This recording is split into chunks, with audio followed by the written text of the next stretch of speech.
একটা ছাত্র গতকাল একটা ছাত্রকে প্রফেসর কর্তৃক 4-5টা প্রফেসর কর্তৃক দরজা বন্ধ করে মারপিট করেছিল।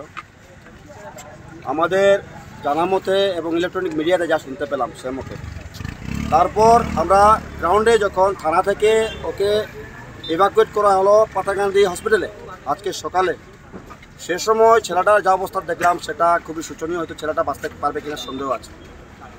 এখন হচ্ছে এই প্রফেসরগুলো এরকম গুন্ডাগর্দি কীরকমভাবে করতে পারে। ছেলেটাকে যখন জিজ্ঞেস করা হলো তখন বললো দরজা বন্ধ করে মারধর করা হয়েছে। এরকম তো কোনো অথরিটি দেওয়া হয় না যে ছাত্রদের উপর এরকম হাত দিয়ে মারপিট করা। তাই আজকের দিনে আমরা এখানে কলেজে এসে আমাদের স্কুল অথরিটির সাথে কথাবার্তা বললাম যাতে ইমিডিয়েটলি টার্মিনেট করা হোক ওই প্রফেসরদের উপর, লিগ্যাল অ্যাকশন নেওয়া হোক। কোন কলেজের ঘটনা দাদা? এই পাতারকান্দি কলেজের ব্যাপার এটা। তারপর হলো দ্বিতীয়, ওই ছেলেটার যে ট্রিটমেন্টের সব যাবতীয় খরচ সব বহন করবে কলেজ অথরিটি।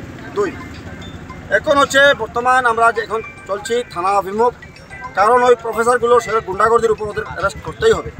এখন যদি কোনো কারণবশত বা যে কোনো প্রফেসরের পর যদি ওনাদের গ্রেফতার না করেন তাহলে আগামীকাল আমরা রাস্তা বন্ধ করে দেবো। পাথারকান্দি কলেজের প্রিন্সিপাল একটা স্পষ্টীকরণ দিচ্ছে কি এটা পাথারকান্দি কলেজের ঘটনা নয়, কর্মমূলক জুনিয়র কলেজের ঘটনা? নিশ্চয়ই। এখন হচ্ছে সরকারিভাবে এই কলেজটি পাথারকান্দি কলেজ সরকারিভাবে, কিন্তু এখানে প্রাইভেট কলেজ একটা আছে জুনিয়র কমরুল হক কলেজ বলে, এরকম একটা। ওনারা কি যেন একটু কনফিউশন করে দিলে ব্যাপারটা। ওনারা কোনো অসুবিধা হলে সেটা ওনাদেরকে পাল্টি করে দেয়। অফিস কিন্তু একটাই, অথরিটিও একজনও। এই ব্যাপারটা আমাদের নজরে আসেনি, এটা ডিসি মহোদয় নিজেই করবেন।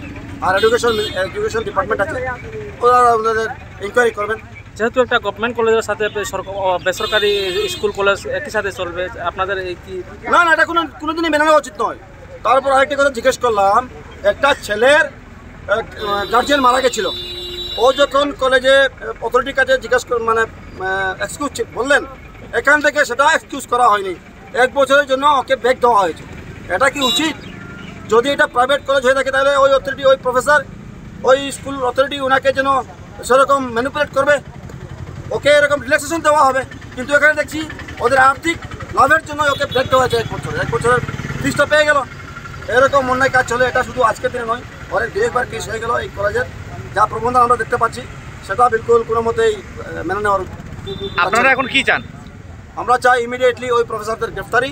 যে গুন্ডা প্রফেসরগুলো, গুন্ডামি করে প্রফেসরই হয় না, ছেলেদের শিক্ষা দেওয়ার জন্য প্রফেসরকে দেওয়া হয়। কি নাম কতজন?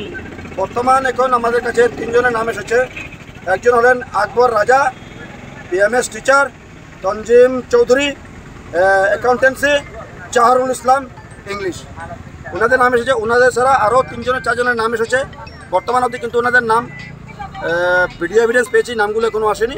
আমরা কারণ এখন কলেজ চলছে, কলেজের স্টুডেন্টগুলোই বলবে সেই প্রফেসরগুলো কারা।